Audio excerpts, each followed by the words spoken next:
Welcome back to Boom and Bust. I'm your host, Tony Clement, having a great conversation with Franco Terrazzano. He is the federal director of the Canadian Taxpayers Federation. Franco, uh, obviously, this has been a very negative conversation, not because of you, but because of what we're discussing, the federal budget.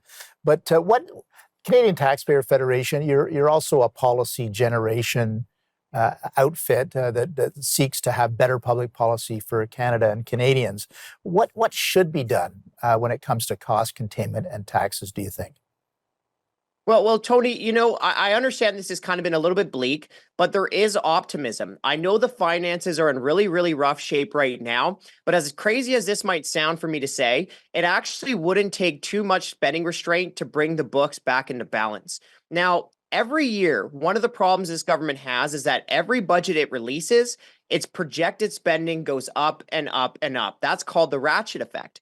But for the government to balance the budget, all that it would have to do this year is bring spending back to what Trudeau said he would spend in his 2021 budget, right? And that was a big spending budget that was released during the pandemic. And if the federal government were just to spend like it said it would a couple budgets ago, we would have a balanced budget today. Yeah, so in a sense, it's part of the signals the federal budget does project. And I remember this as a member of government and a member of cabinet. Like if the signal of the budget is we're spending more money, then every part of the governmental system takes that signal and looks for more programs and new programs. But if the signal is, I'm not saying, some kind of restraint that is painful for everybody, but even just modest restraint would send a different signal, right? And Tony, there also has to be accountability, right? The people that we elect to watch over the public purse, they're a big part of their job is also to hold the bureaucracy, the unelected government employees accountable. And I know this is a smaller example, but let me just prove my point here. You might remember it was about a year ago, there was a parliamentary committee investigating some of the wasteful spending that was happening when the Governor General was traveling abroad, right? The Governor General took a week-long trip to the Middle East, spent $100,000 on airplane food. Well, the government officials said, you know what, we made a mistake and we'll do better in the future. Right. Well, documents that we dug up and just showed that Trudeau, on a 6-day trip to the Indo-Pacific region, ended up spending $200,000 on airplane food. So the government employees, they didn't do better. They doubled the costs, and we have yet to see any actual accountability for wasting this kind of money. I'd like to bring us to the broad brushstrokes again, Franco.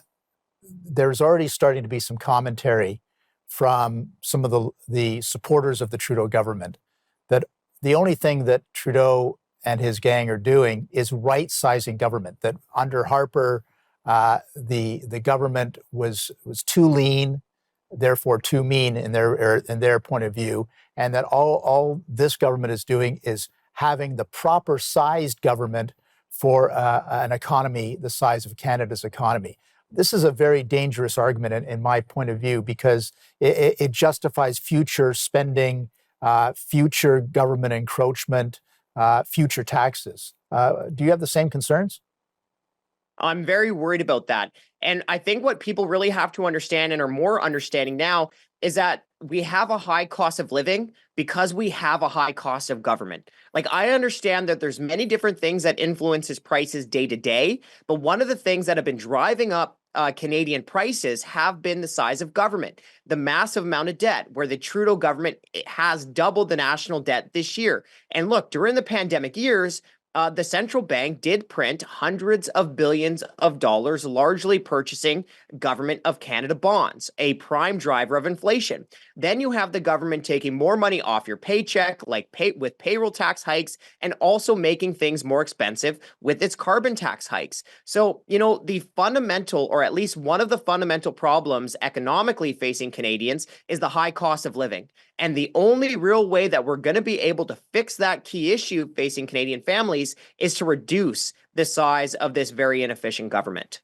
On that note, Franco, I'm afraid our time is up, but that was a great way to end this interview, to bring it back to what Canadians are experiencing and feeling. Thank you for being on our program today. Thanks for having me on.